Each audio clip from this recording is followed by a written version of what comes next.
Hey guys, Aaron here, and today this is basically how to make your Blade 130X fly right.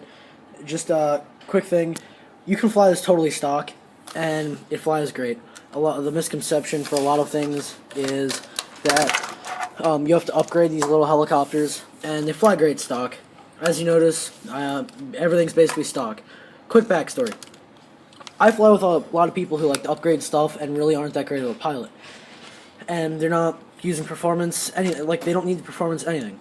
And even a lot of those upgrades aren't even performance-wise. They make the helicopter heavier. When you crash it, stuff will bend, and it'll weaken the next link. It'll weaken the next part, and snap that.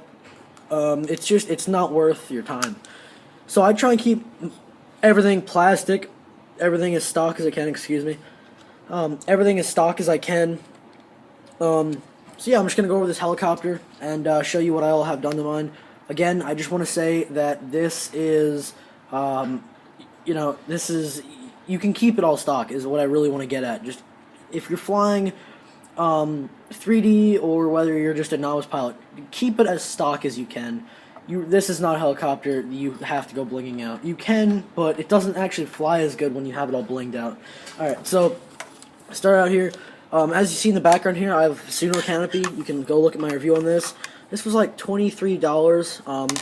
It's stiff. It's a really nice, cool looking, this is the Assassin Fusuno canopy. It's stiff, it's cool, but I can't use my pulse batteries with it. Because it's a smaller, tighter fit. I can always cut the holes back, but it won't look as good, not as clean. Honestly, if I really want to, I could. Just haven't gotten around to it. It's a cool canopy, but when you crash it, it won't give. Unlike this canopy, how it flexes, like that, it flexes. This one doesn't. It flexes a little bit, but it'll crunch, it'll snap, it'll pop, and all that other stuff. So, honestly, I wouldn't go with that. Micro Helis coming out with canopies, they look cool. I personally would either stick with stock or go with the Micro Heli. As you see here, I have a stock 130 canopy on mine. This is my beater canopy. That's my canopy if I'm doing, demos, I guess, for where I fly at or whatever for the 130 or that sort of thing. This canopy is just a beater canopy when I go out with a couple friends and beat the crap out of my 130. So, you see here, I have an Align strap, personally. I prefer it. It's just it's not as thick, but it's thinner. It's easier to wrap your fingers around. It's easier to get it tighter so the battery's not moving around. I have a little piece of Velcro here in the frame and also on the back of the battery so it locks in. Because when you're doing big maneuvers, quick snappy maneuvers, you don't want that battery shifting at all. All electronics are stock. I get a lot of questions about these red O-rings here on the swash plate and here on the blade grip. When I first got this helicopter, I got this the day it came out. And right off the bat, the first couple runs had some vibration issues and a lot of tail issues. Needless to say, I had some vibration issues. All I had to do was clean my servos, but this guy that I fly with was insistent that you change out the O-rings and it'll dampen all that. Well, it didn't at all. It's the same thickness, same everything, and I just haven't changed it around because it's pointless, and I really could care less. Blades, you want to run your blades loose. The way I tend to tell, if you have them straight out, and you tilt it sideways, you don't want them to be extremely floppy. One way I can tell if they're too loose, what you want to do, hold the blade grip, and if you can actually wiggle the blade inside the blade grip, it's too loose. But you also want it so when you go like this, blades are straight, and you go directly down, the blade should give. The reason you want this is you want dampening. I know on the MCPX I do it, and even though this has more power, you want to do it because this helicopter is not as powerful as, say, a 500, so you want the blades to lead and lag a little bit. And it's good. It won't bog. It'll have more of a precise feel because it's not bogging. It's not doing any weird mind of its own sort of vibration things. If you have blades extremely tight and your blades are a little crooked when you're spooling up, they can actually stay like that. I've already had a blade. I ran these actually another set of KVDDs I had because I broke them because I crashed because I was running them too tight because they didn't give when I crashed, and I was spooling up and they stayed on that angle because I had them so tight, and it really caused the heli to do some crazy stuff. So yeah, everything's stock. Here in the head, I have or I guess yeah, head a micro heli swash plate, a swash plate, a main shaft. I'm sorry, I just got home from school. Mine's somewhere else. A micro heli main shaft. I crash a lot. Not gonna lie. I like to fly low, so the reason being with this is the other main shaft, the screw didn't go through all the way, and it only bit in a little bit. So when you'd crash, even if you do press throttle hold right away, if when the blades hit the ground and the head is still spinning a little bit, it just yanks it and it cracks it a little bit. And when you're doing harsh maneuvers such as TikToks, Piro flips, on the deck where you need that pop and stuff, because believe me, I've already been in Piro flips on this, and my tail kicks a little bit because my main shaft is actually busted because the tail is almost over rotating this, because the main shaft is giving. When you hold the main gear and you twist your your main head block here, it shouldn't move. As you see, I'm holding the main gear and I'm twisting the head, and that little bit of play there in the main gear is normal, but the head shouldn't be moving. If you hold the main gear, sometimes with the stock main shaft, after crashes, and you twist the head, it'll twist a lot. I have KBDD blades. Personally, I've never liked KBDD ever.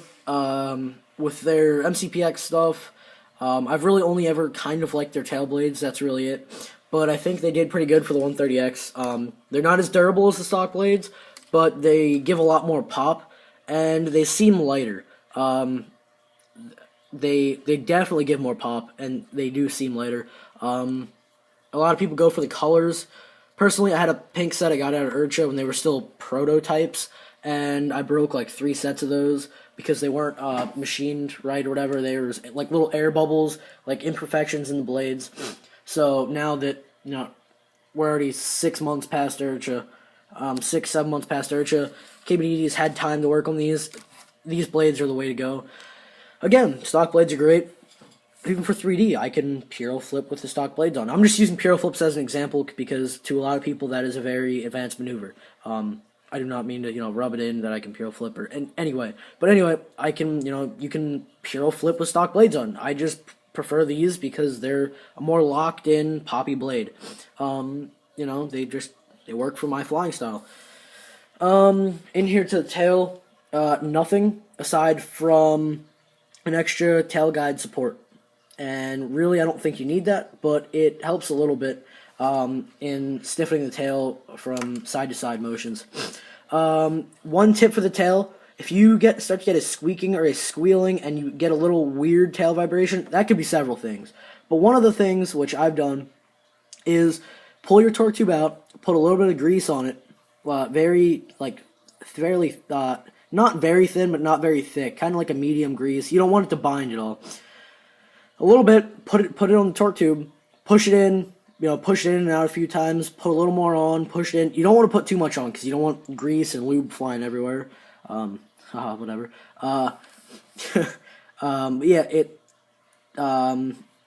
It keeps it from grinding along the torque tube. If it does have a couple torque tube or tail boom shavings, if it has already rubbed the tail boom, it should clear that up and kind of get everything freer and smoother again. I know Blade just came out with their metal tail gears. Keep them plastic. You want a weak link on the helicopter, and I know a lot of people will disagree, but a lot of people will agree. You want a weak link, and if you didn't have these tail gears going, if you put all the metal C and D gear on, you're going to snap a torque tube. Personally, I know it can happen. I've done it on other helicopters. If you put a metal C and D gear, yeah, you strengthen that up, but when you go in on the tail, under power, you're going to snap the torque tube, and it's not going to be a good day for you. I'd rather strip a $3 set of tail gears that come in a pack of 2 per gear than break a torque tube, which is I forget what, but it's a lot more than that. I have KBDD tail blades. The stock tail blades are okay, but on spool up you get a weird little tail vibration. Not a big deal. You can either spool up past it or put a tiny piece of tape on the blade to reweight it. You have to guess which blade it is and kind of go from there. I'll probably do a video on that later. But personally, I like KBD detail blades. If I'm going with KBD mains, I'm going to go with KBD details. It's just how I like to do it. I have a Micro Heli tail slider. Now, I know I said, keep it plastic. This I've already had go on me several times, and this is my third 130X. Horizon Hobby knew they were having issues, so they sent me a free one, which was very nice of them. A free 130X, which was very nice of them, because basically what happened, I was doing upright TikToks. I was like second flight, and this snapped, and I was like a foot off the ground, and it went in. It busted. It killed servos. Everything in the head. Tail was gone. I mean, the 130X was like obliterated. At this point, it was pick it up and put it in the trash, basically. And I called them, told them what happened, and they're like, we acknowledge what happened. They didn't even ask for pictures or anything. They sent me out a 130X, so that was cool of them. I know this is a really long video, so I'm sorry for that, but I just kind of like to clarify and go over stuff. So that's really it. Definitely stock radio settings I personally don't love. I like to make them a little quicker. They're a little slow out of the box. So, you can use your judgment and kind of go from there. Yeah, that's really it. This is the 130X. I do use the stock batteries. A lot of people ask me about that, what batteries I use. I use the stock batteries also, and I use the Pulse batteries. Now, the Pulse batteries are a lower C rating, but they give you more pop. They're a 450 milliamp 30C versus the E-Flights, which are a 300 milliamp 35C. Now, the 35C theoretically should give you more punch and pop, but I've already had MCPX batteries that are 25Cs give you more punch and pop than a 30C or 35C. It all depends on how the cells are manufactured and how well they're taken care of. So, as good as the E-Flight batteries, they might look better on paper than the Pulses. The Pulse batteries, I personally think, are the way to go. Plus, they're like $10 cheaper. They're off Heli Direct. They're not like the cheap, crappy Nanotechs. They're not junk. Pulse is actually a good battery. You can look up the review on that. So sorry for the very in-depth video. This is a very stock 130, and I probably shouldn't have made it this long. But I figured I'd give you guys a full overview of what is going on. So that is the 130X and all of the couple upgrades and how you should take care of it and go about it with your 130. I hope this video helped you. If it did, give it a like. And again, sorry for this long video. See you in the next video.